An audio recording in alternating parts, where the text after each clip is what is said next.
Thank you for joining us today for our webinar on the Fraser Basin Council's new Extreme Heat Mapping Project Guidance Framework. My name is Rebecca MacDonald, my pronouns are she, her, and I am the Program Lead for Climate Resilience at the Fraser Basin Council, and I'll be your host for today's session. As we wait a few moments for folks to join the webinar, I invite you to introduce yourself in the chat. Feel free to include your name, organization, and the territory or lands you are joining from. And if you aren't sure whose lands you reside on, my colleague Erin will share a link in the chat for the Native Land website where you can search for your address.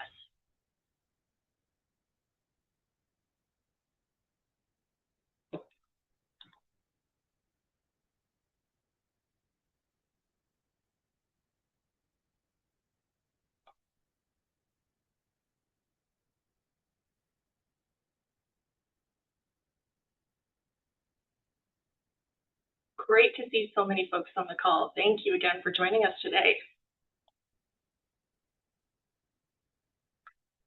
So I will begin our session today with a positionality statement and a land acknowledgement. Tanishikiawau, Rebecca Dishinakashin. Hello everyone, I am Rebecca.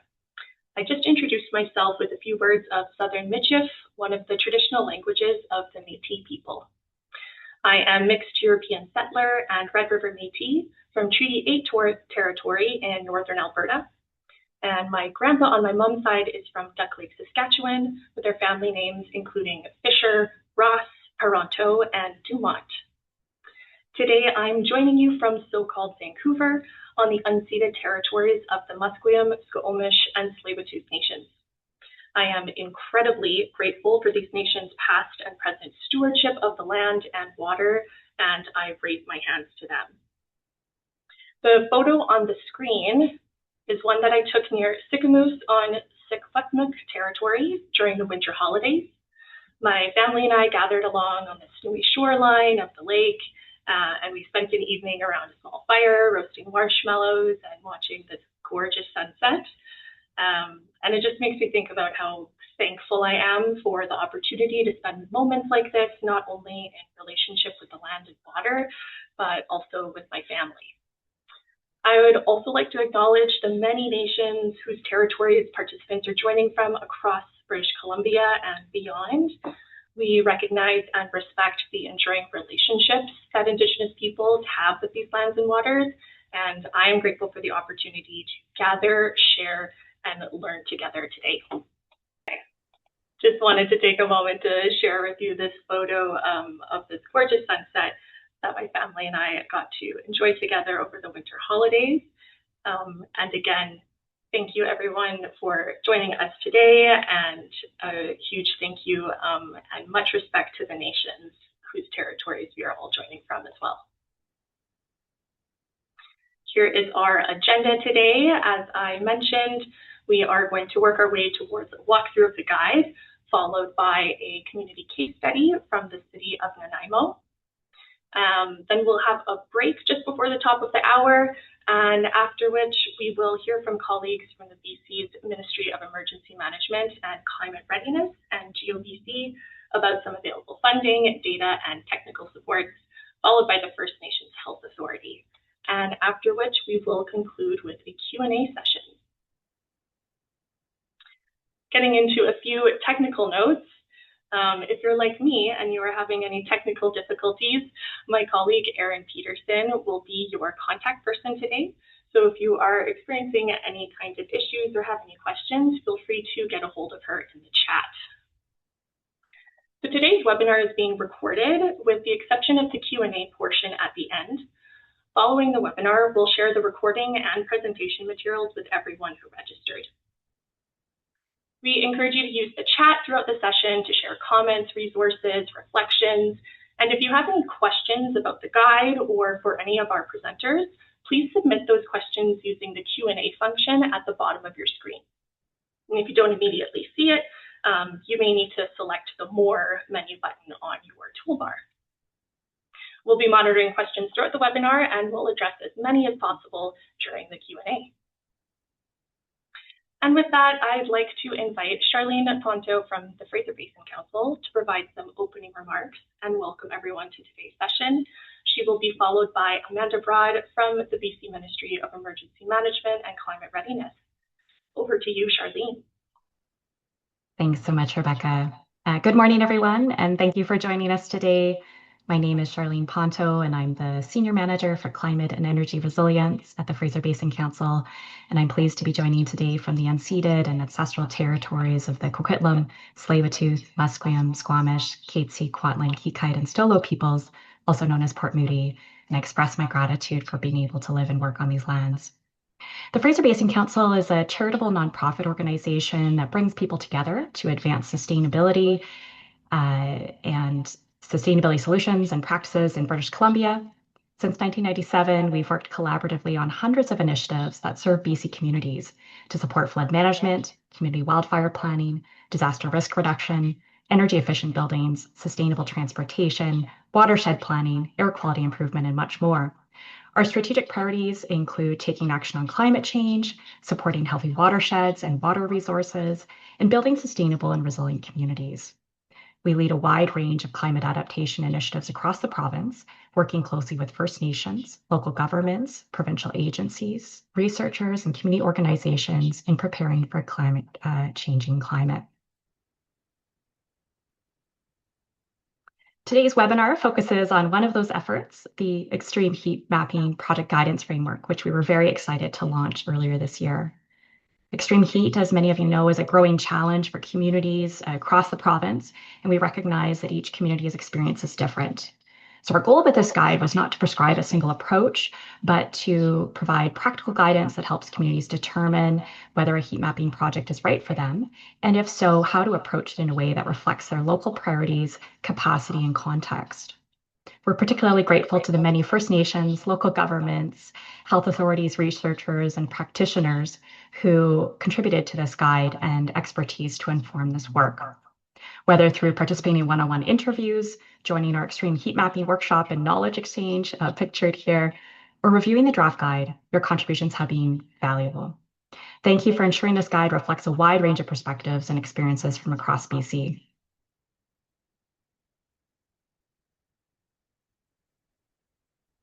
We would also like to acknowledge and thank the Province of BC's Ministry of Emergency Management and Climate Readiness for funding this project. And the Extreme Heat Mapping Project Guidance Framework is part of a broader body of climate resilience work that Fraser Basin Council has been leading in partnership with the Ministry and GeoBC.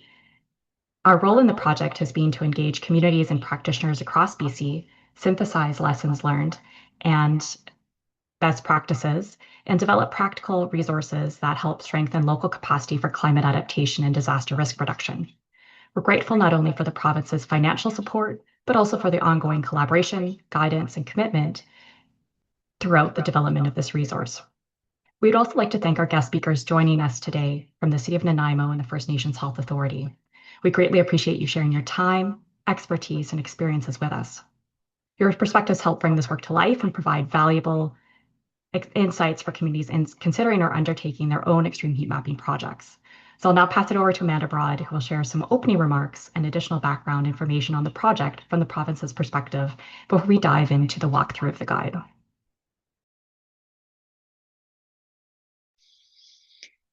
Good morning, everyone. Amanda Broad, I, she, her pronouns, and I'm the Director of Partnerships, Development and Implementation for the Ministry of Emergency Management and Climate Readiness.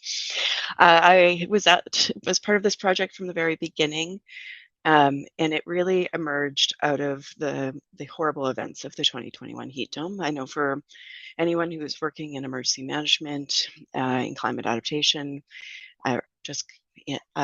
or know someone who was impacted by those events, they've had a lasting impact on our province. And, you know, on the screen here today, we have kind of the timeline for this project, and we know that like the 619 lives lost, that there was far more than that, and that the impacts were far more widespread than we even initially assumed. Here in the province, we had done work with the preliminary strategic climate risk assessment in 2019 around extreme heat, and certainly that event went way beyond what we were anticipating. And so looking at different ways that we could support, there was a number of different initiatives that the province did to respond to that heat dome. And one of the ideas that we wanted to test out was really around mapping and doing a project that would identify those areas that we were most at risk and that we can take action to reduce the risk. So things like mapping urban heat islands, mapping buildings, and the cooling capacities of those buildings, what populations would be more at risk, as well as nature-based solutions that can help with cooling. And so we had the new stream for the Community Emergency Preparedness Fund, and just want to really acknowledge the Union of BC Municipalities that manages that fund. And so we tried out a new stream and had a great response from communities and a deep appreciation for everybody who kind of was first out the gate trying new approaches. It wasn't easy, and I just want to really acknowledge that. And we tried to, with working with Fraser Basin Council, really tried to bring those learnings together and had GeoBC really support that work and bringing international best practices together. And we began that project to develop this framework. The workshop that everybody came together in, I have to say, after COVID-19, it was just such a relief to have everybody in the room together. We had both the first cohort as well as the future cohorts learning from one another, sharing experiences, and that really brought together both the case studies that were developed, and I hope you'll all review, as well as this final framework. And we've been able to bring a lot of this material into Climate Ready BC that we'll speak to later. But really gratitude to everybody who participated in this. And I know that it's quite leading edge work internationally at this point. So thank you.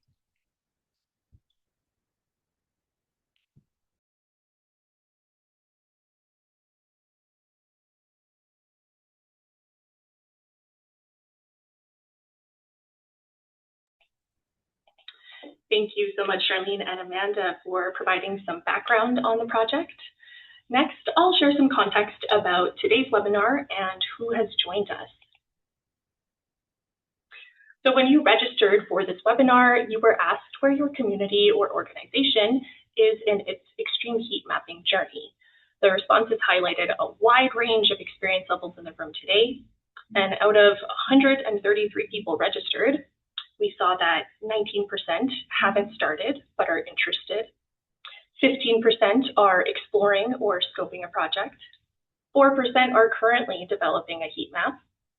14% have completed a heat map. And 49% are not sure or just here to learn.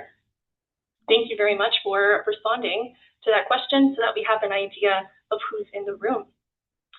So throughout the project, we heard from many communities that they were interested in extreme heat mapping, but weren't always sure where to begin, what data they would need, who would be involved, or how the results could ultimately be used.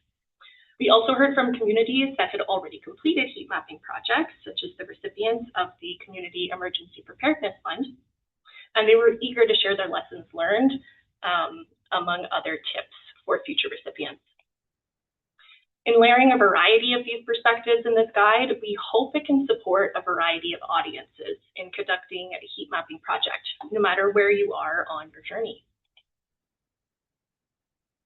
At the end of today's session, we hope participants will understand what an extreme heat map may or may not be appropriate for your community, become familiar with the key stages involved in planning and delivering a heat mapping project, learn about available data sources, funding opportunities, and technical supports, hear lessons learned from communities and organizations already engaged in this work, and leave with practical ideas for how heat mapping findings can support planning, operations, communications, and climate resilience efforts. So with these objectives in mind, let's dive into a walkthrough of the guidance framework.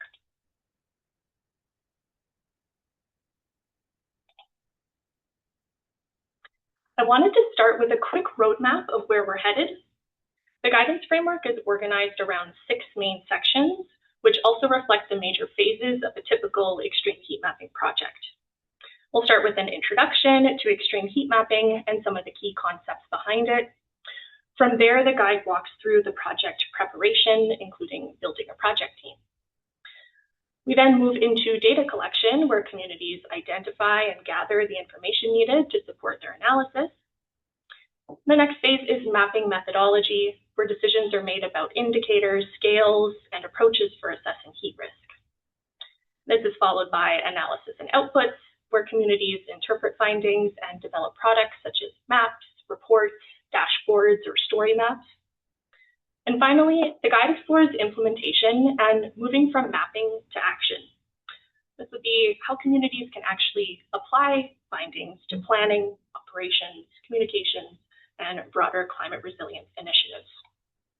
I'll provide a high-level overview of each of these sections today, and the guide itself goes into much greater detail and includes examples, lessons learned, and resources from communities across BC and beyond.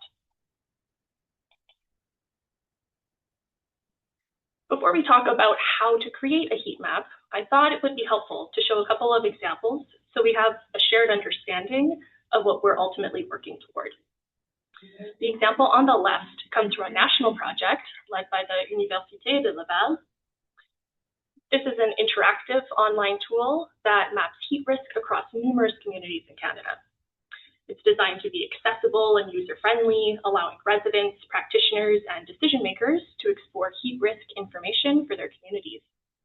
This type of product is particularly useful for public education, awareness building, and broad accessibility.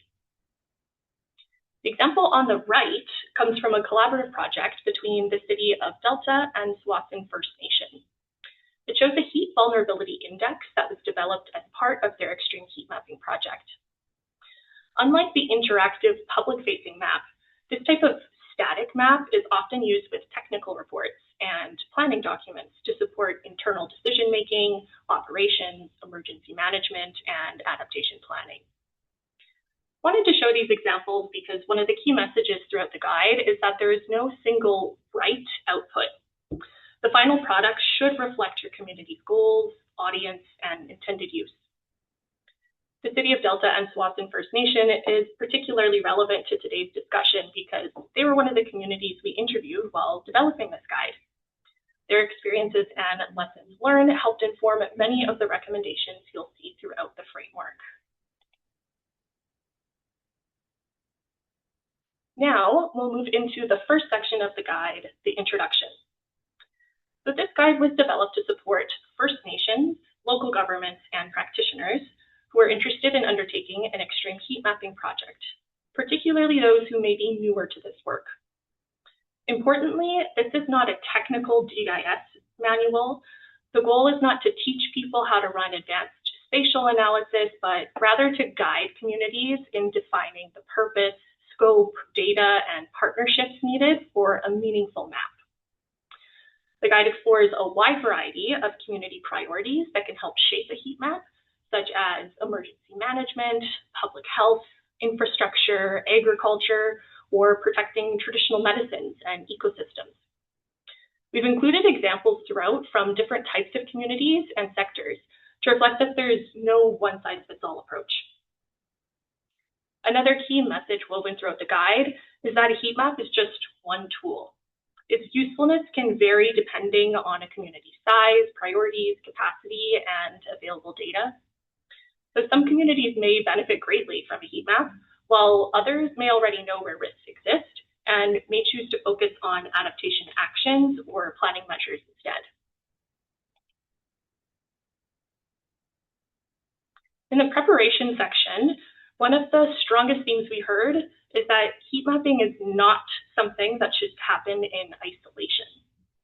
These projects are highly collaborative and rely on many different types of knowledge, expertise, and data. So internally, communities may want to involve departments like emergency management, public health, GIS, lands, and planning. Each of these groups brings a different lens that can help shape both the project approach and how findings are ultimately used. Externally, there can be tons of value in engaging with neighboring communities, health authorities, GeoBC, BC Housing, as well as other local organizations like wildlife conservation groups, senior services groups, friendship centers, agricultural organizations, and others with strong community relationships or specialized knowledge. We also heard repeatedly that securing buy-in from key partners early on can make a major difference in accessing data, coordinating efforts, and ensuring findings are actually applied after the map is complete. I invite you to review the examples we have up here for internal departments, external partners, and community organizations. And I wanted to ask, what are some other groups who could be valuable to involve in a heat mapping project? I wanted to give you a few moments here just to share any ideas that come to mind in the chat.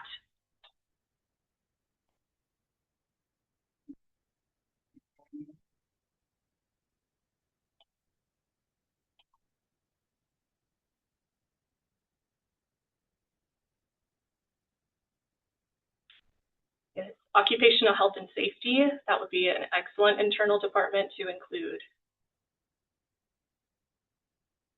Also your communications team.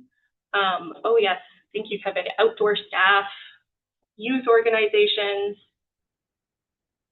These are fantastic examples, thank you. This is probably the largest section of the guide. We do include a really wide range of examples so that hopefully it can spark some ideas of what types of groups exist in your community. Seeing a few more here, building owners and managers, yes. Arboriculture department, yes. Business associations, especially for rental buildings, yes. Great examples. Thank you very much. I feel like I always learn about at least one new example when I ask that question. So thank you very much for sharing.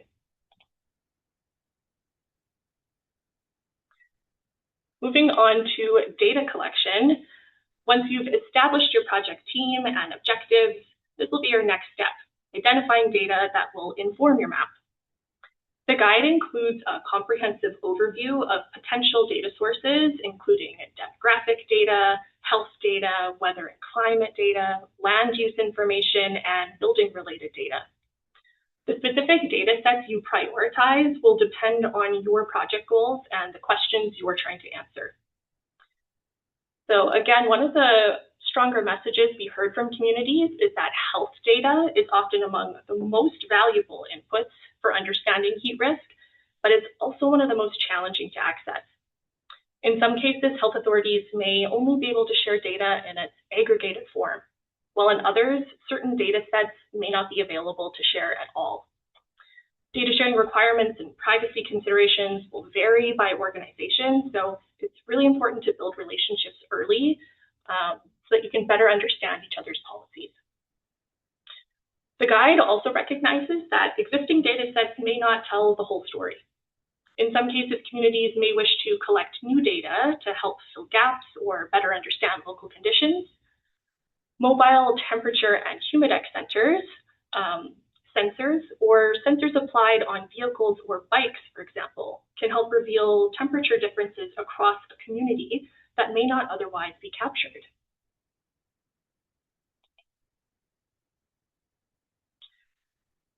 Once you've identified your data sources, the next step is deciding how those data will be combined and analyzed. Most extreme heat maps are ultimately trying to understand one thing: where risk is highest within a community. Risk is typically assessed by layering together three components: hazard, exposure, and vulnerability. Hazard refers to the heat itself. Where is it hottest? Some examples of hazard indicators might include air temperature, surface temperature, heat waves, or urban heat island effect. Exposure looks at what people, places, and assets are exposed in those hotter areas, such as homes, infrastructure, workplaces, community assets. Vulnerability examines who may be most affected if they were exposed to heat. This is often broken into two parts: sensitivity, looking at factors that increase susceptibility to heat-related impacts, and adaptive capacity, looking at the resources resources, services, and supports available to help people cope with heat. Another important message from the guide is that the indicators you choose and how you define them can significantly influence the results of your map. There is no universally correct set of indicators, so communities should carefully consider which indicators best reflect their local context. The guide also discusses mapping scale. One of the key challenges is finding the right balance between privacy, accuracy, and producing results that are detailed enough to support decision-making. Highly aggregated data can obscure important patterns, but very fine-scale data may raise privacy concerns or simply not be available. Some communities may develop custom mapping units that better reflect local neighborhoods or planning needs. For example, the City of Mission's heat mapping project used customized mission mapping units, or MMUs, developed specifically for their local context. The image here shows the various component boundary files used in the development of the MMUs.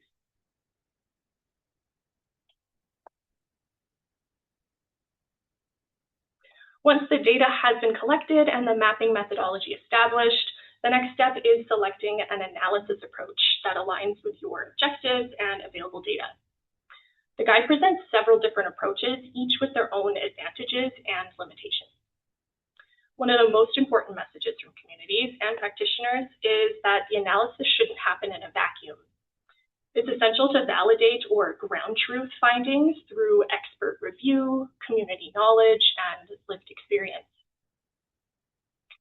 For example, the Capital Regional District worked with a diverse group of experts, including public health, professionals, researchers, social planners, emergency managers, GIS specialists, epidemiologists, to help review and prioritize indicators used in their heat vulnerability mapping project. Bringing together multiple perspectives helped strengthen that analysis and build confidence in the results. The guide also emphasizes that the map itself is rarely the final product. Communities should think early about who needs the information and how they will use it. Different outputs serve different audiences and purposes. Conventional heat mapping projects may produce static maps in a technical report, like the one I shared with you earlier, especially if their audience is planners and decision makers, while others have chosen more creative or dynamic approaches. Story maps, dashboards, interactive maps, and communications materials are often more accessible if your audience is the general public. An example I wanted to share here is from the township of Salamchin. They developed an online story map specifically geared towards farmers. It walks through their project process, engagement findings, risk assessment results, and next steps. So ultimately, it's not just to create a map, but it's to create a tool that supports better decisions and meaningful action. And the final section of the guide focuses on what happens after the map is complete. Another key message that we try to weave throughout the guide is that the map is a starting point, not the end goal. The real value comes from how communities use the findings to inform decisions and actions. The guide includes considerations for sharing results with different audiences and communicating heat risk in a way that is clear, accessible, and sensitive. This is especially important for communities who have limited experience with extreme heat planning. The goal is to build awareness and preparedness without creating unnecessary alarm. We also explore a wide range of applications for heat mapping results. So depending on the project's objectives, findings may inform community planning, development permit areas, parks and recreation planning, infrastructure investments, or public health initiatives. The Honeyquitine First Nations heat mapping project, for example, they sparked the need for ongoing engagement with elders in their community about climate change, heat waves, and their health and safety needs. After their project was complete, the nation plans to still explore passive cooling strategies for the homes of elders and how to balance this need with the limited electrical capacity of many homes in their community. Another important theme is that extreme heat does not occur in isolation. So communities may wish to use heat mapping findings to support climate adaptation efforts by considering how heat interacts with drought, wildfire, water scarcity, or future flood risk. Ultimately, extreme heat mapping should be viewed as one tool within a broader toolbox for your climate resilience efforts. The guide is intended to help communities move from understanding risk to taking meaningful action.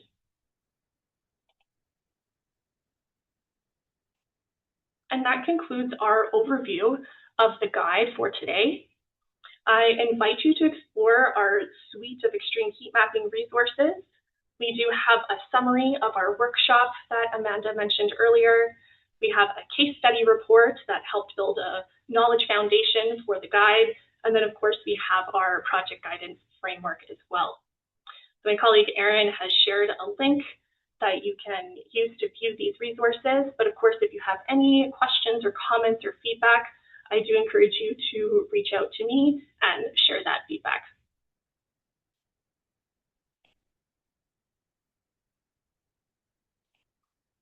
And while the guide provides some examples from many different projects across BC and beyond, it's always valuable to hear directly from communities. And so today we are very grateful to be joined by two folks from the City of Nanaimo to share their experience developing an extreme heat mapping project, including what motivated the work, lessons learned along the way, and how they are applying the findings within their community. First up, we have Christy Wood, Manager of Social Development with the City of Nanaimo. Christy brings more than 20 years of experience across the nonprofit and local government sectors, with leadership roles focused on community well-being, housing stability, poverty reduction, social planning, and community safety. She is known for her collaborative and practical approach to addressing complex social issues and supporting healthy, inclusive communities. Joining Christy is Evan Lloyd, Emergency Manager with the City of Nanaimo. Evan has spent more than a decade working, studying, and volunteering in emergency management. His experience includes BC Wildfire Service unit crews, disaster response work with Team Rubicon Canada, and emergency management roles across the health sector, consulting, post-secondary institutions, and local government. He's particularly passionate about making complex emergency management concepts accessible and helping communities reduce risk through proactive hazard planning and adaptation. And with that, I'd like to turn it over to Christy and Evan to share your experience. Thanks, Rebecca. Thank you for that introduction. It's funny when you write those bios, it's awkward when you hear them said out loud. So thank you for that. Yeah, good morning, everyone. Thanks for joining us. I'm excited to be here to talk about our extreme heat mapping and assessment project that we did some time ago. So yeah, I just wanted to provide a bit of an initial sort of introduction to the project and some of our concepts and what got us started there, and then I'll pass on to Christy and we'll go through the project. So yeah, this project was really about one key question. Obviously, we all experienced the heat dome in 2021, and what we wanted to understand in Nanaimo was how do we prevent loss of life during extreme heat events. So it builds on that learning from 2021, and we wanted to translate those learnings into some practical actions. So back a couple slides actually, Rebecca. Yeah, that one. Yeah. So we really wanted to bring together, or this project brings together four really important pieces. First of all, we wanted to look at what the data was telling us about heat events, where heat risk shows up, and also grounding that in the community experience. So we talked directly to residents and service providers to understand what actually prevents people from staying safe in heat events. And then we used mapping to pinpoint efforts where efforts should be focused. So we're not taking a one-size-fits-all approach to the entire city. And then from there, we saw recommendations on how we could improve resilience going forward in the city. But the key emphasis, I guess, is on both being data-driven and people-informed. Next one. So obviously, the province experienced the major event in 2021 for extreme heat. There was over 600 heat-related deaths in the province reported. And it really changed how we think about extreme heat in BC. This wasn't just an uncomfortable weather event. It was really a mass fatality event, an unprecedented one, I think. And in Nanaimo itself, we lost 11 people, which when you think about how many, 11 people is a large number. And so again, going back to that project purpose is we really looked at what can we do to, prevent deaths going forward, lower mortality in Nanaimo. So our project purpose, to move beyond, just identifying obviously that straightforward issue, but trying to find some solutions. We established sort of these key objectives. So they included understanding social conditions that create vulnerability to heat events. We wanted to map where possible where higher risk populations are located across the city. And then we wanted to review practices from other communities to see what other work had been done, what was going on, and what lessons we could take from them. And then we wanted to develop, again, solid recommendations that within our city and our civic structure that we could implement to help reduce risk and improve preparedness for this type of hazard.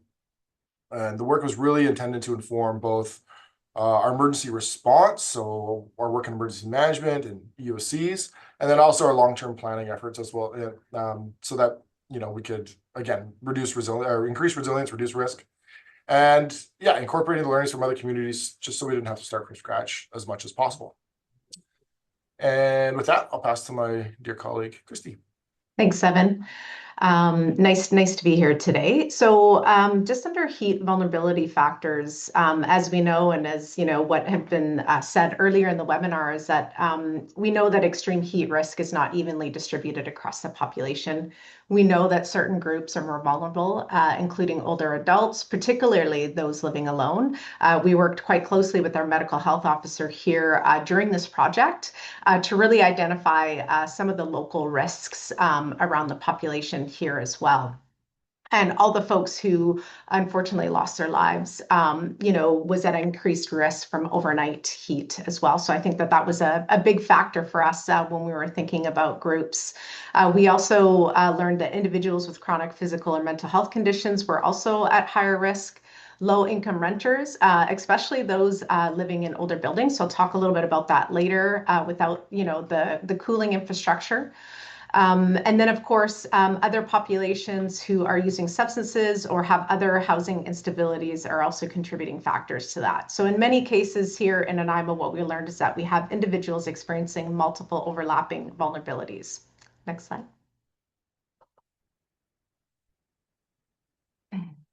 So one of the things that we did, and as Evan mentioned, is just around the engagement on this project. So during our community engagement, we identified several barriers that limits people's ability to stay safe during extreme heat. And these include challenges accessing online information and communication when we think about the different populations who are most at risk. We also had, concerns raised related to trust, safety, and feeling welcome in public spaces. We also had other concerns raised around health challenges, including impacts from COVID and existing conditions. We had barriers related to transportation and mobility, and also working with many of our diverse populations, including our local First Nations. We did have reports of experiencing discrimination in accessing indoor space as well, and that was true of our unsheltered population as well. We also, other concerns that were raised were financial barriers that limit the ability to use or access cooling options. And we know that all of these barriers can really prevent individuals from accessing the available supports even when they exist. Next slide.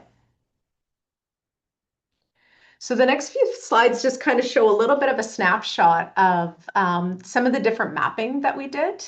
And this is a story map, and really what it reflects is what we heard from community members and service providers about where heat vulnerable populations are concentrated across our city.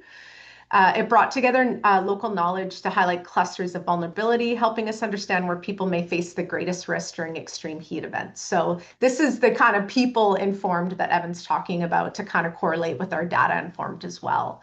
And these mapped insights go beyond the data, like I mentioned. They really worked to capture lived experience. You can see on the story map different quotes of people that shared some of their lived experience. and just really helped us to have a more wholesome picture of where we needed to direct supports and where outreach is needed most as well. Next slide. This demographic vulnerability index shows where populations are more sensitive to extreme heat based on factors like age, income, housing, and social isolation. It combined multiple indicators from census data. So we use census data to highlight areas with higher concentration of vulnerability across Nanaimo. And what we saw in Nanaimo is that we saw the highest vulnerability in this area largely concentrated in our downtown and inner city areas, particularly along our island highway corridor, if anybody knows Nanaimo well. At all.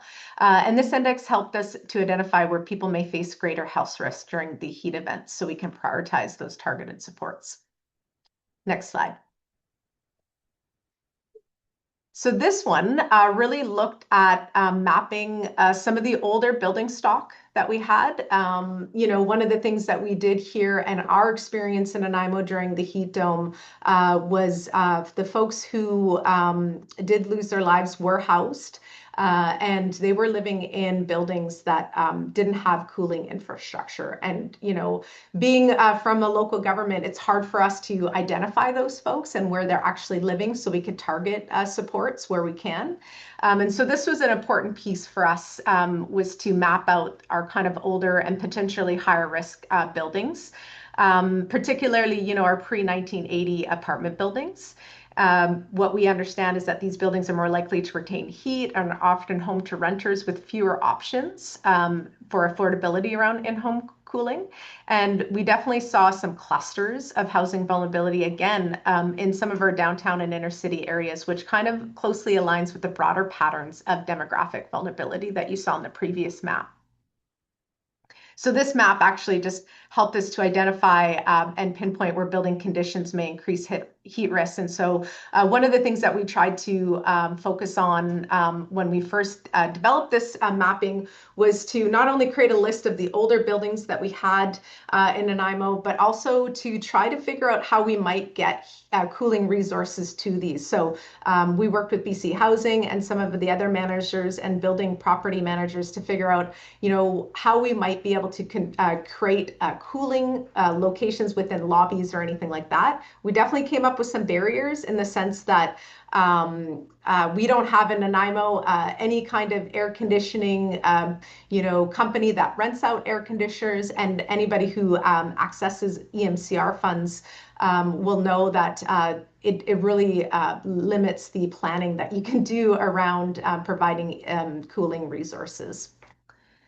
So this slide that Rebecca's just flipped over to is our vulnerability focus area map. So it brings together all the multiple layers together. So you're looking at the demographic vulnerability, the housing conditions, and the available cooling resources to identify where risk is most concentrated. And so what that allowed us to do is to prioritize neighborhoods with the greatest need. And a lot of that work, and Evan will kind of share a little bit later on some of the work that we built upon this, but a lot of that work has allowed us to work closely with our neighborhood associations here in the city to really, push out communications, making sure that they're checking on their neighbors, sharing important health information, but also sharing a lot of information about how folks can stay cool in their home, for free or at low cost options as well, and just connecting them to other grants or things like that can help with that support as well. So out of the project, if you go to the next slide, Rebecca, I'll just talk a little bit about some of the recommendations that we saw.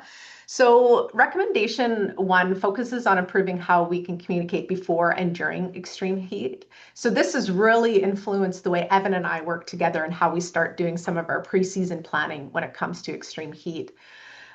So at the core, it's really about making sure information actually reaches the people who need it most, and in ways that we heard that are trusted, accessible, and easy to act on. So the very first, this was including working in partnership with our local Nanaimo First Nations, recognizing the importance of relationship building and co-developing approaches that reflects their community knowledge, culture, and preferred ways of connecting.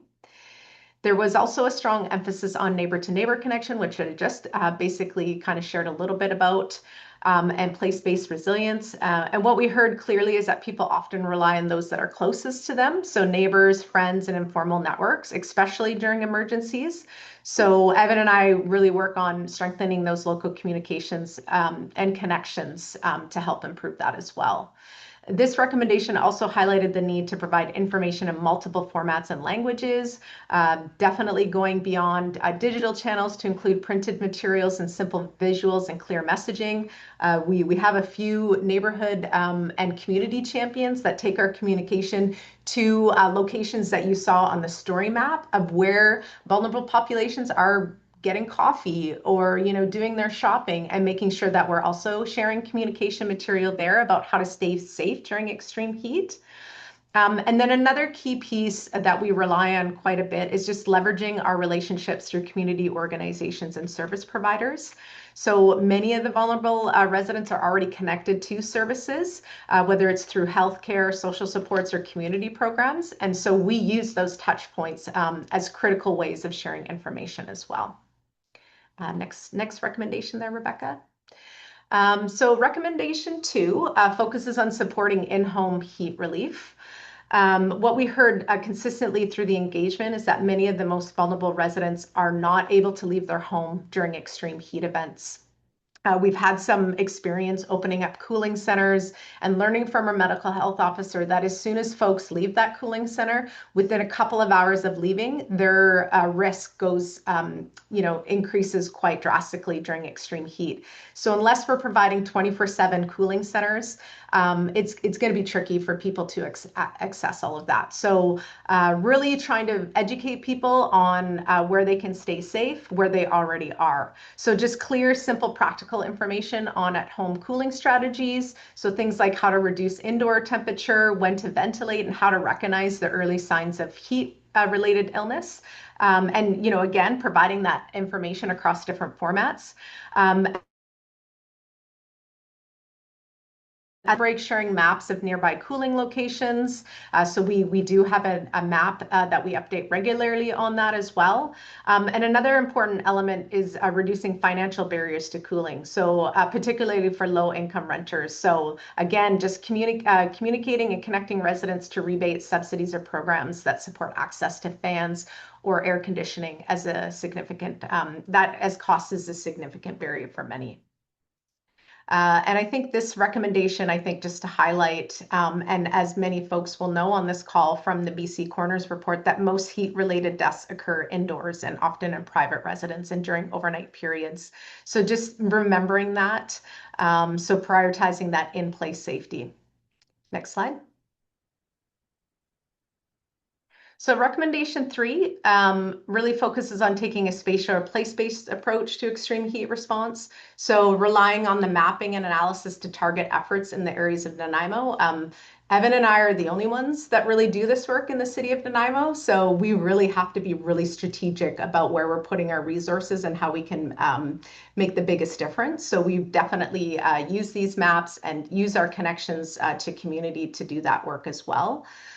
And I think what you've seen in there is just kind of the nice overlay of the vulnerabilities. So that just kind of allows us to kind of work closely with our neighborhood associations to target this area. And you'll see in the report, if you're interested in reading it, that we do have 5 focus areas that were identified through the neighborhoods. And I think there, as well as some of these other pieces too, we do work closely with some of our other internal departments. Rebecca, you talked about the importance of internal partnerships. So definitely working with our building staff, responding to potential updates to the BC Building Code, which is really important too. We do have a section, a sustainability section here with the City of Nanaimo that, is measuring our tree canopy. And so we kind of link in with some of those pieces around the mapping to provide more proactive planning as well. And then, of course, working with our local nation also to support the reconnecting with natural heat relief, which is really important for our elders and our First Nations people here in the traditional territory of Nanaimo First Nations. Next slide. And the final recommendation just focuses on strengthening adaptive, I can't talk right now, capacity through municipal leadership. And so some of these things just really, if you read the report, there's some examples of some, these are just some of them. But Evan and I, just really try to think outside the box on how we are actually providing services where we can.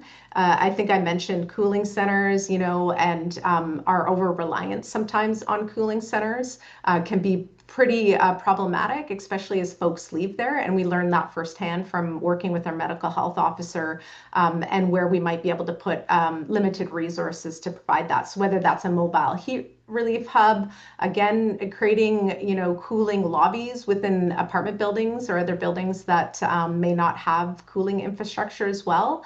And just trying different pilot projects with different folks. So one year we did some work with our local nation on supporting elders, as well as taking them to riparian areas and areas within their traditional territory to cool down as well. And I think I'll also just say a piece around our unsheltered population here in Nanaimo. We learned that a lot of our unsheltered population actually gravitate to our riparian and forested areas, and in Nanaimo we're really lucky that we have a lot of those. And so we really work to kind of keep to bring services to them to do wellness checks as well. And next slide.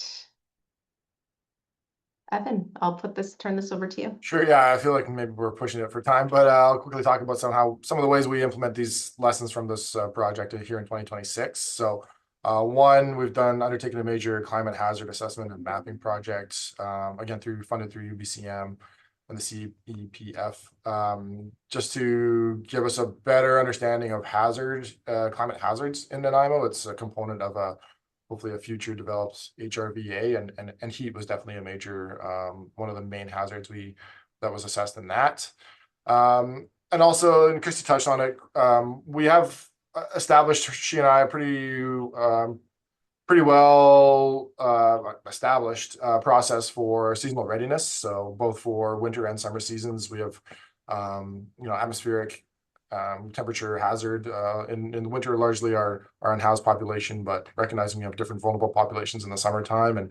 But our process is pretty similar. Maybe some of our operational actions are different, and some of the network we bring together for those readiness meetings is a bit different. But yeah, we've got a really, I think, a strong process in place to make sure the city and our community is as prepared as possible for these hazards as the season emerges. So that's been great. We also have worked on some joint educational materials with health and community partners just to get information out there to people about low cost, no cost, in-home solutions for reducing heat in the household. And then strengthening our communication outreach to vulnerable populations, figuring out ways in which we can get information in the format into their hands that they're, maybe if it's an elderly population, trying to get information to places where they gather, or handouts that they, newspaper handouts and things like that they might use, just trying to engage with our vulnerable populations in ways in which, they're in formats that are familiar to them and used by them. Next slide. I think this is just a snapshot of some of the climate hazard assessment and mapping, some of the summary page for extreme heat. So this is a very focused on the hazards project, but again, all the previous work done informs the ongoing work that we do to try and reduce risk in our community and increase resilience. And I think that's pretty much our last slide. Rebecca. Awesome. Thank you so much, Christy and Evan, for sharing your experience. I wanted to make one quick shout out. I looked at the attendees. I usually do, just to see if I recognize anybody in there. And this project really, my understanding of this hazard and this project and our approaches to it, really informed by a conversation I had with Katia Tynan, who's on this, from the City of Nanaimo, or City of Vancouver, excuse me, an old grad school friend of mine. And so yeah, without the lessons and conversations with colleagues in the community, I wouldn't have, we wouldn't have been able to proceed with this project in as nuanced a way as possible. So quick shout out to Katia. Thanks. Thank you for that, Evan. Yeah, it's always super valuable to hear how these projects unfold in practice and what communities would do differently if starting again today. And again, thank you very much to the both of you for sharing your time with us today. Moving into our next presentation. So throughout the guide, we've emphasized that extreme heat mapping projects are collaborative efforts. While local knowledge and community priorities are critical, many communities also rely on provincial funding programs, data sets, technical expertise, and planning resources to support their work. To help us better understand what's available, we're fortunate to be joined by colleagues from the province who have been involved in supporting climate adaptation, disaster risk reduction, and geospatial data initiatives across BC. So first, we'll hear from Amanda Bride from the Ministry of Emergency Management and Climate Readiness. Amanda did speak briefly with us earlier, but I'll provide a proper introduction for her now. Amanda is the Director of Partnerships, Development, and Implementation at the Ministry of Emergency Management and Climate Readiness. She brings over 20 years of experience in climate adaptation, climate action policy and programs, including the past 9 years with the province of BC. In 2021, Amanda transitioned from the BC Climate Action Secretariat to Emergency Management BC, initially in a temporary role overseeing funding programs following the heat dome and shortly before the atmospheric river events. Since then, she's had multiple roles in the ministry related to advancing climate resilience alongside emergency and disaster risk management. And Amanda is grateful to be raising her family on Lekwungen territory. We'll also hear from Dominique Sig from the Ministry of Emergency Management and Climate Readiness. Dominique is the Manager of Disaster Risk Assessment in the BC Ministry of Emergency Management and Climate Readiness. Her team is responsible for developing and implementing provincial policies and programs to assess disaster and climate risks.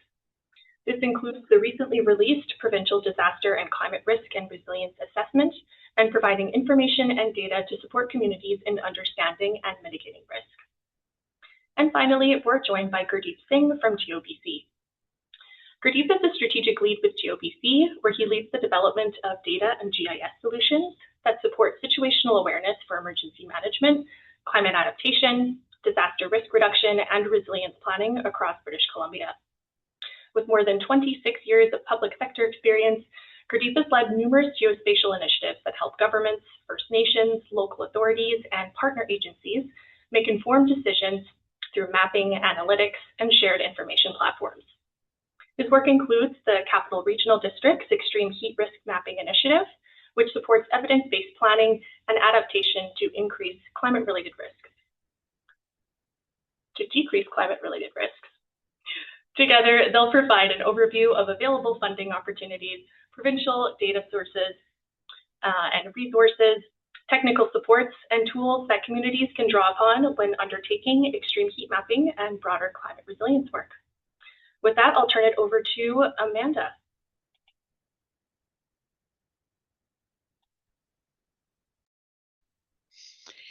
Thank you very much. And so much gratitude for the presentations earlier. Really grateful for all the thoughtful considerations going through the whole the projects themselves, but also the response and thinking about the different populations and their intersectionalities and vulnerabilities and how we can reduce risk. I'm just going to quickly, for anybody who's not aware of it, just give a high-level overview of Climate Ready BC. So Climate Ready BC was launched as a joint initiative between the Ministry of Emergency Management and Climate Readiness and GeoBC as the one-stop disaster risk reduction platform. And this was very much in response to what we were hearing from communities for many years, especially through the development of the climate preparedness and adaptation strategy. Next slide. And so it's part of a suite of a number of other products, which I hope you're aware of already. So this one is really about helping communities and practitioners understand and reduce climate and disaster risk. But for emergencies, we have Emergency Info BC, and that's really the site that we'd like you all to be going to. And then Prepared BC is really more about that personal preparedness piece. Next.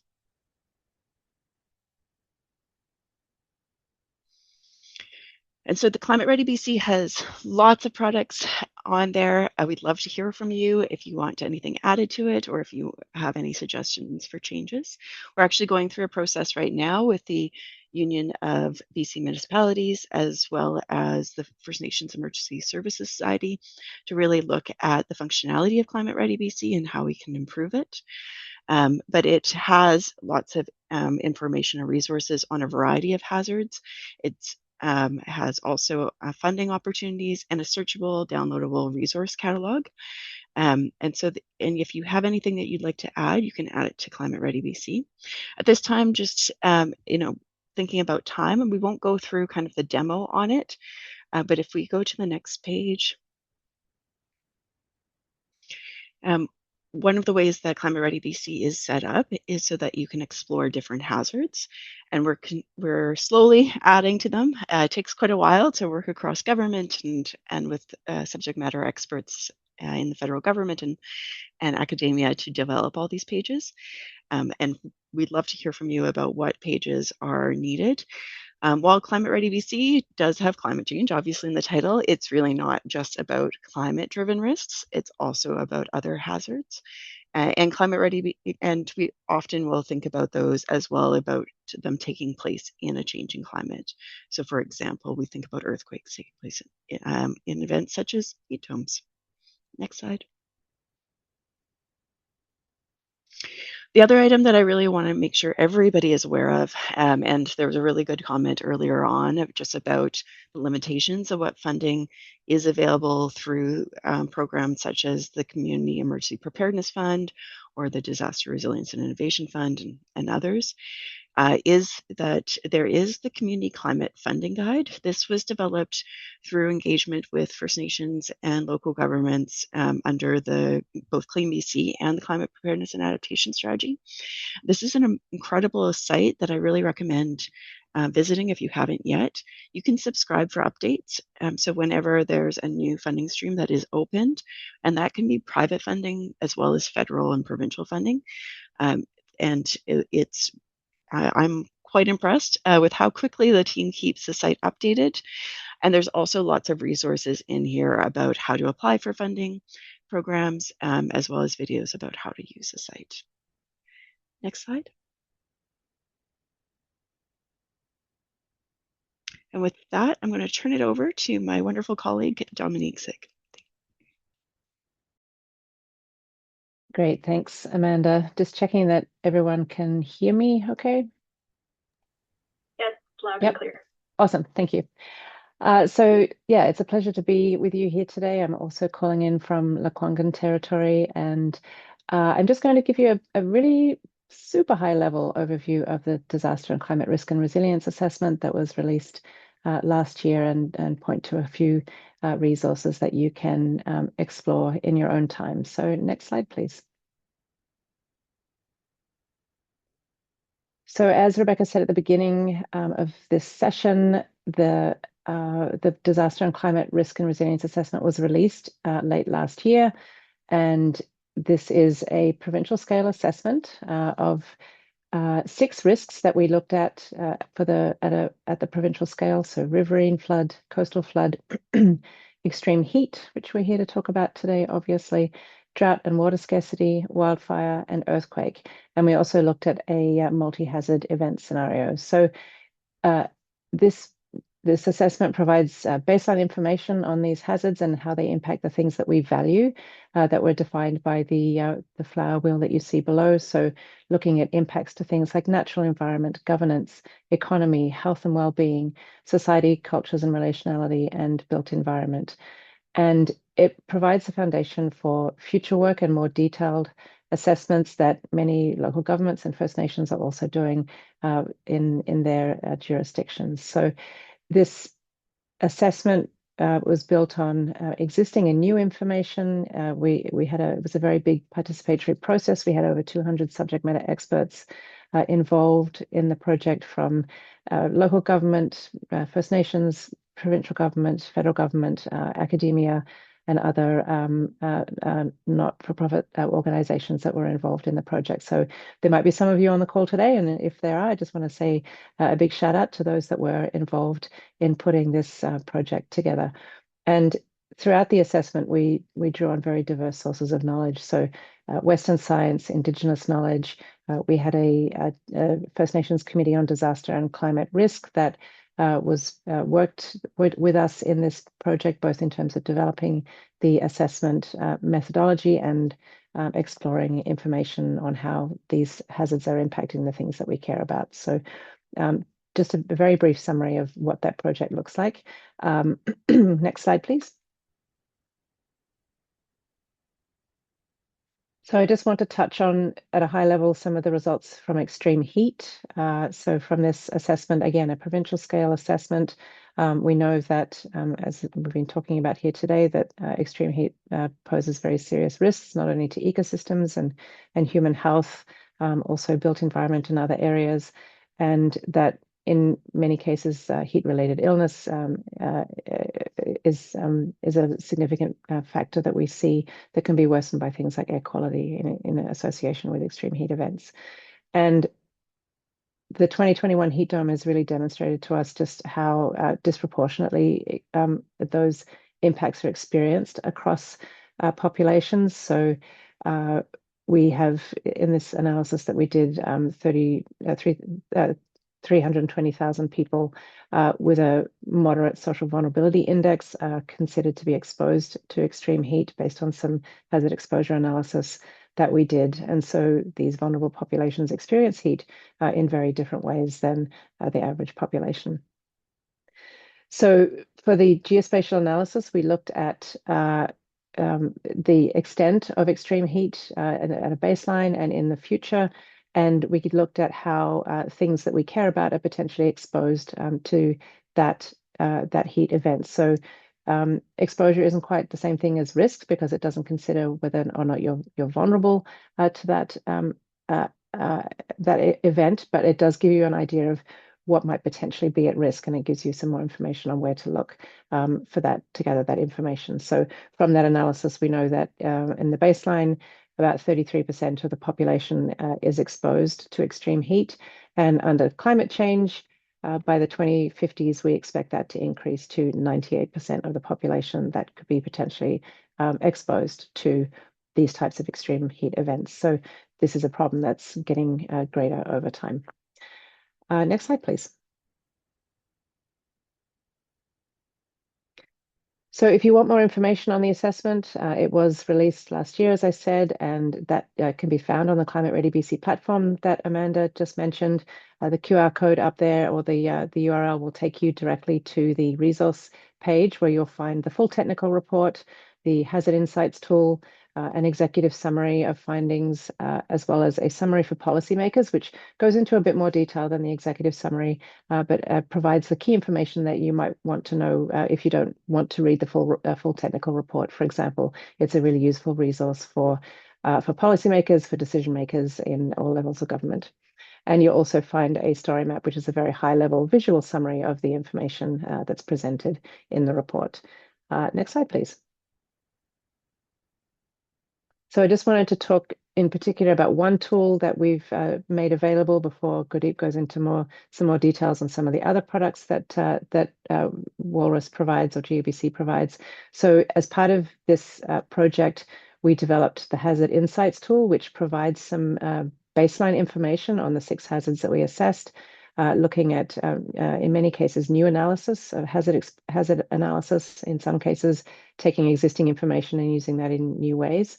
And for each of those hazard layers, we overlaid the types of things that could potentially be exposed to those hazards. So a range of population data, built environment data and assets, critical facilities, business information, some economic information, and environmental assets. So for extreme heat, what you'll see when you go on there is some of those summary statistics for the baseline extreme heat event and what that could look like in the future, which will give you a sense of how this population and asset exposure might change over time. So encourage you all to go and explore that tool if you haven't had a chance to yet. It's a provincial scale analysis, so it won't give you information down at a parcel level or an individual community level.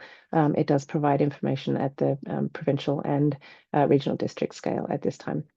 And I think that's it from me. I'll pass it over to our next speaker. Thanks, Rebecca.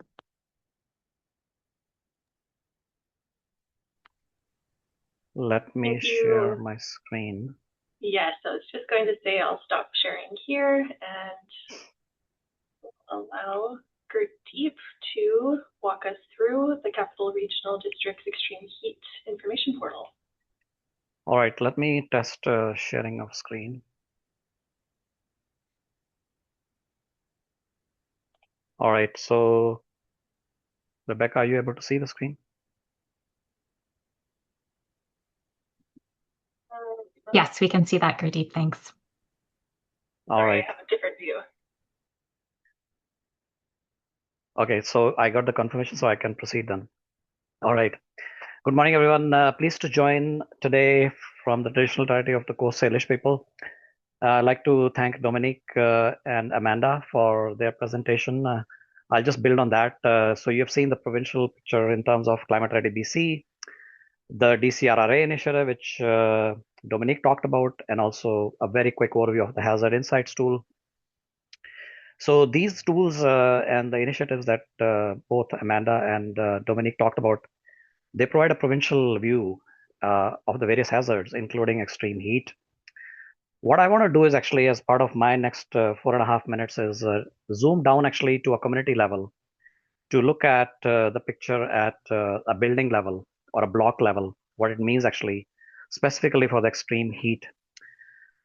So a little bit of a context about this project, the CRD Extreme Heat Risk Mapping Portal. So we partnered with the CRD 2 years ago.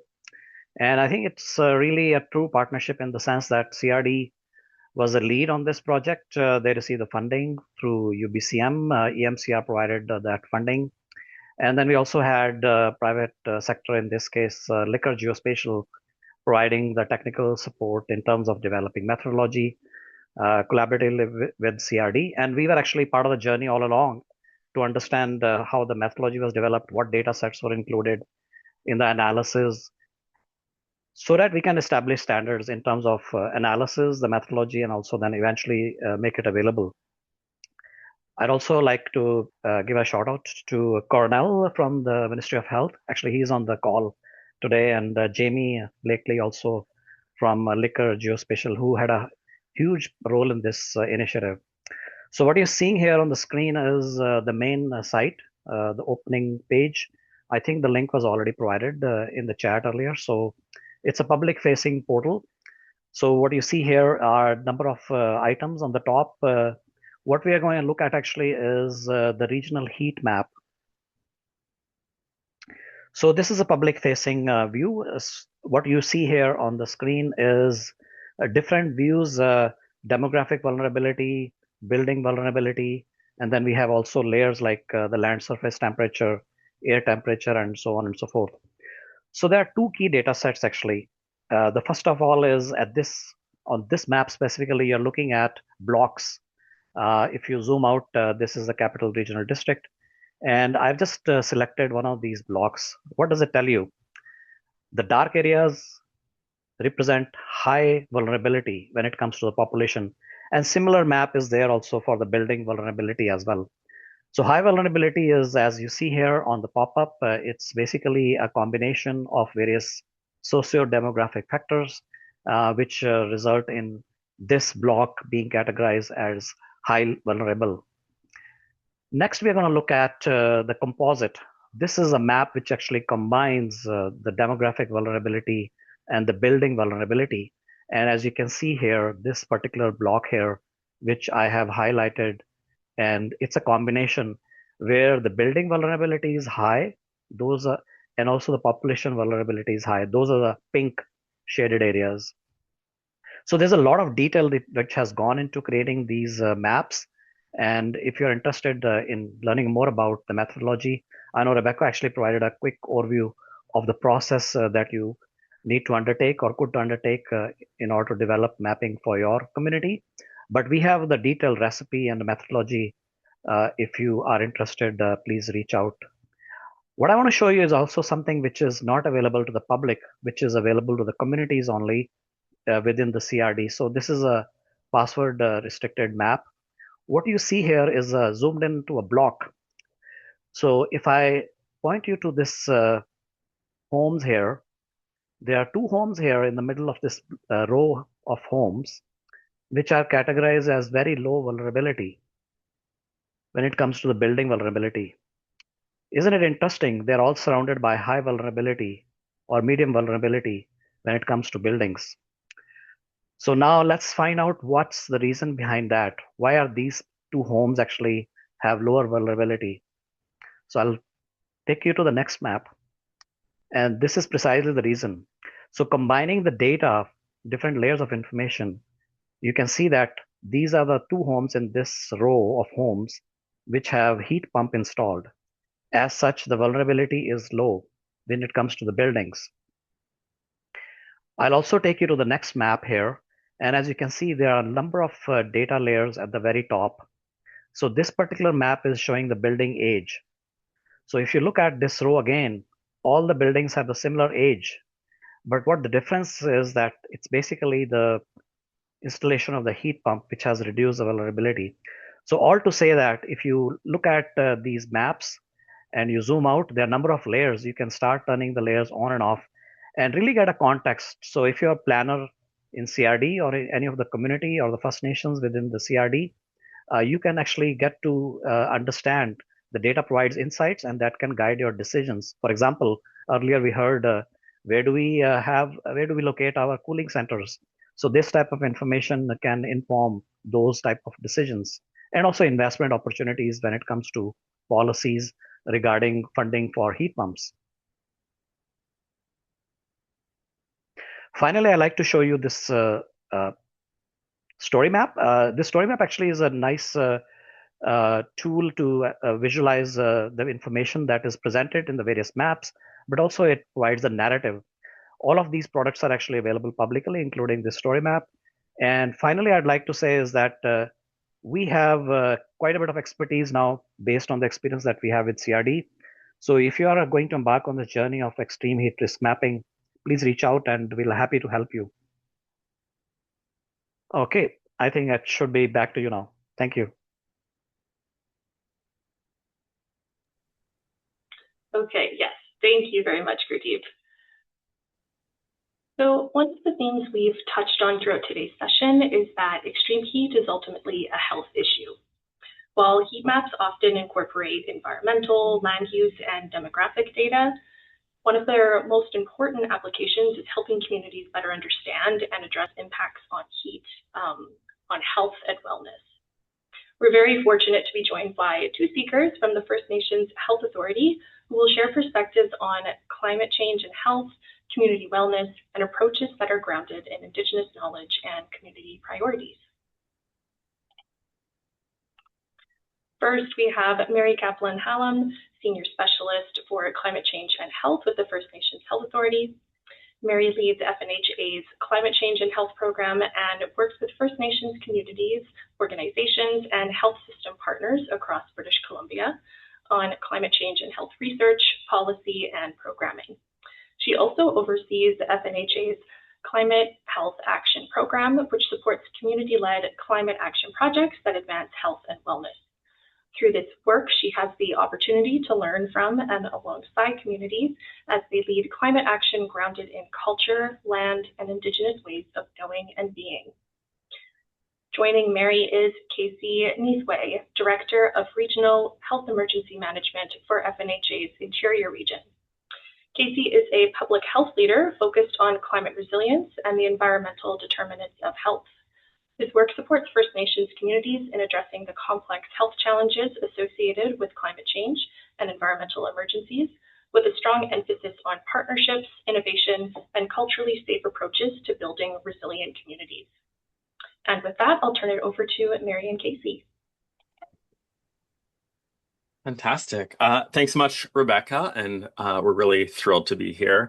So I'm going to dive right in to the supports that FNHA provides in terms of health emergency management around climate adaptation. These supports do vary a little bit per region, so I'm speaking on behalf of the Interior region, but overall, there's a overarching level of support that FNHA does provide through our health emergency management teams. So the first one is strengthening climate readiness. We spend a lot of our time in our HEM teams working alongside First Nations communities in planning, providing updates, and making sure that we have key messages that we're able to share to support community resilience and readiness around increasing climate hazards.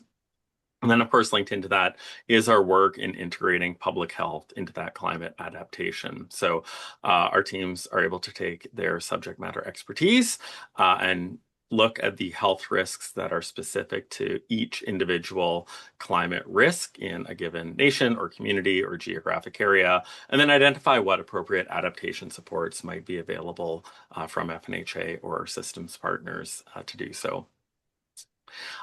Looking beyond the kind of preparation phase, we really want to make sure that we are able to support communities across the response and recovery pillars of emergency management. This can look like providing training, finding those areas of systems alignment with the no wrong door approach with our health systems partners, and participating in tabletop exercises and other events alongside communities to make sure that those roles are practiced before the event occurs. And then lastly, since our first involvement in this work going back almost a decade, we've really played a strong role in providing connections and role clarification and navigation of system pathways.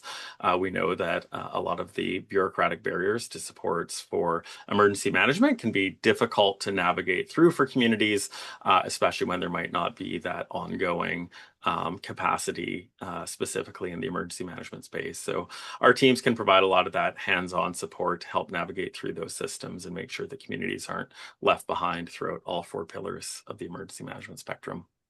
Next slide, please. I mentioned that no wrong door approach, and we really do want to focus on having systems that are coordinated. We recognize that FNHA is not the only systems partner in public health work related to climate resiliency. And so in the interior region, we've really focused on building partnerships to support nations in leading operational approaches to health emergency management.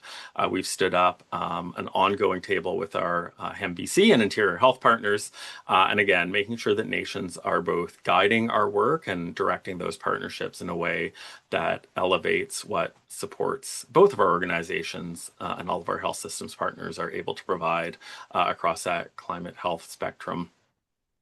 Similarly, having those dialogue spaces with nations to identify what specific risks or factors or considerations they are perceiving or witnessing around climate health, making sure that we have an established engagement pathway, both capital E formal engagement to direct our work, but also the small e engagement to make sure that we have those spaces to listen and learn and hear from nations to make sure that when we're developing our programs or supports that they're really reflective of what's needed on the ground. Part of that no wrong door approach is making sure that the roles and mandates in climate adaptation are clear across all of our partners. We don't want to be duplicating knowledge translation materials or information that's being shared out, both because that's a waste of those resources. We don't want to be duplicating, but also because it creates confusion during those response activities if communities aren't very clear on whom to go for what. So we do spend a lot of time making sure that within our partners and within our systems, we have a clear understanding of what each of our roles and responsibilities are, and then we can collectively communicate that out to our nation partners as well. And then the outcome of that and what that translates into is a stronger coordination during climate-driven emergencies. So in the interior, wildfires, heats, flooding, every year we're facing some climate-related emergencies, but also looking at ones related to zoonotic diseases and vector-borne diseases. So by having those dialogue spaces, those engagement spaces, those conversations leading up to the events, when we get into that space of response across the spectrum of climate-driven emergencies, we have a very well-tuned communication pathway and support system that can meet nations where they're at. And then how we do this driven by data is really foundational to, again, creating structures and systems that are nation-driven and nation-led. So FNHA for the past 5 or 6 years has been providing and continues to provide low-cost air quality and temperature monitors to First Nations communities. We use the purple air monitors primarily, but really the intent, regardless of the specific monitor, is to create data at that ultra-local nation level.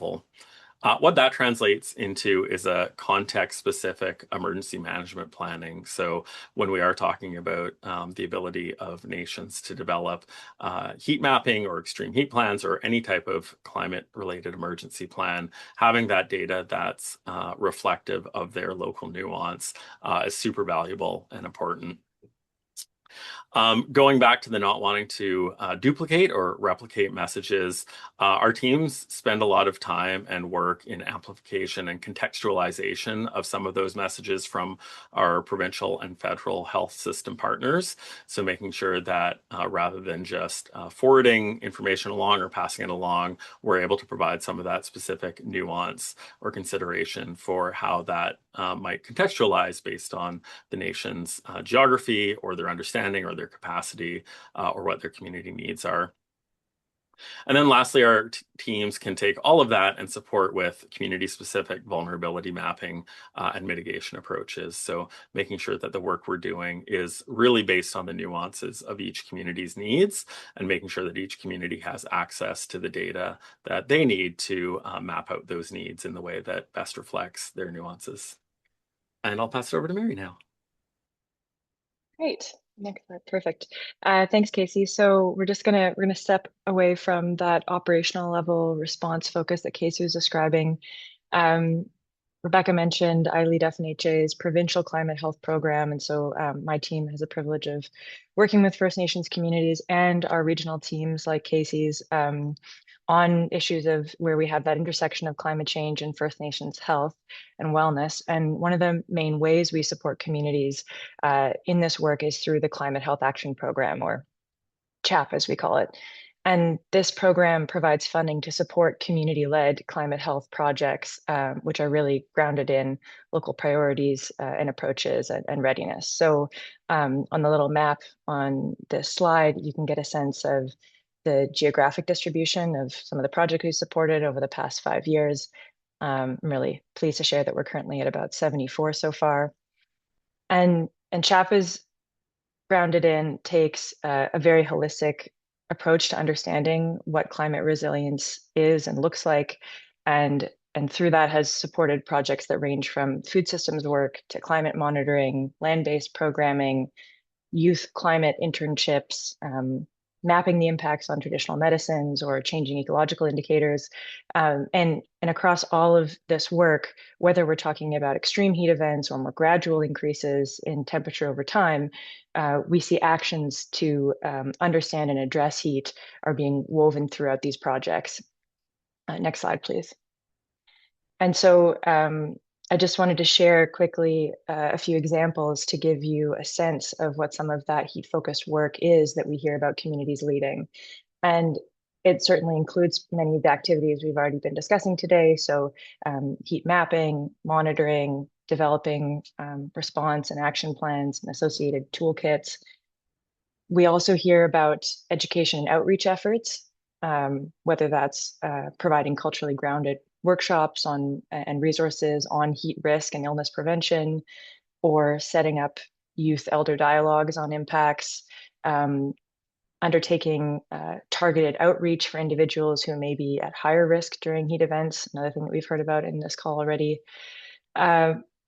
We are hearing more and more about communities taking some of those passive cooling strategies that are nature-based, and so creating or restoring natural cooling areas on the land, establishing, for example, shaded spaces where elders can gather alongside water bodies often, and often integrating that with planting more heat-resilient foods and medicines in the same spaces. So really bringing all of these different pieces of wellness supports together.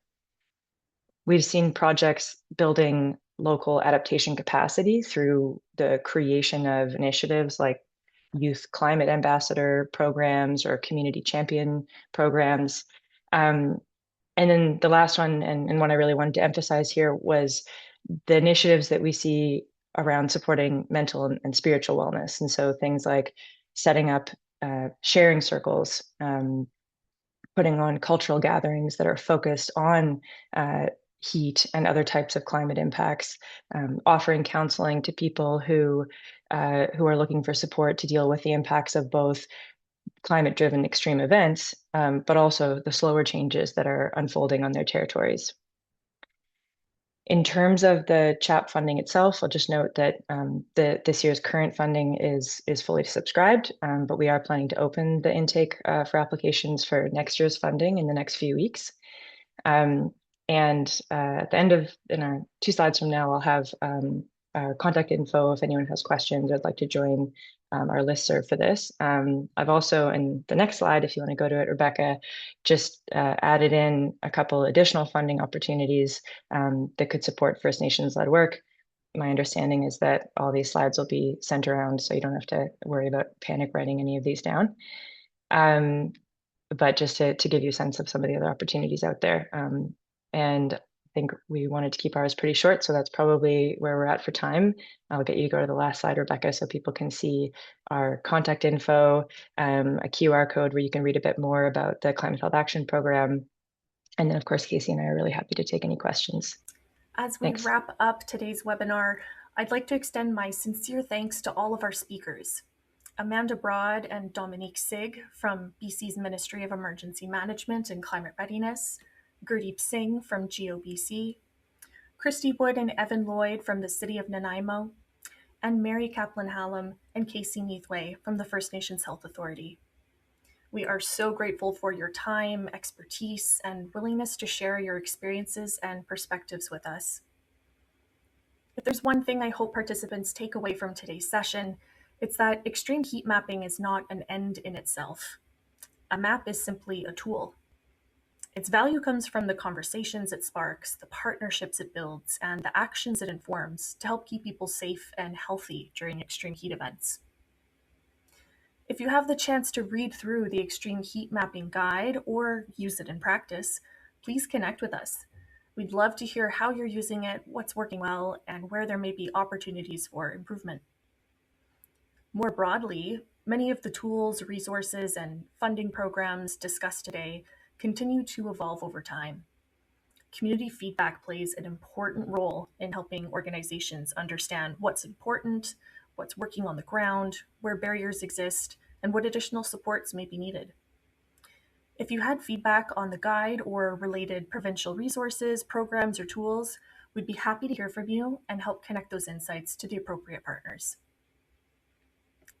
And lastly, if you'd like to stay informed about future climate adaptation resources, training opportunities, webinars, funding programs, and community resilience initiatives, I encourage you to subscribe to the Fraser Basin Council's Retooling for Climate Change newsletter. Thank you again for spending part of your day with us, and take care.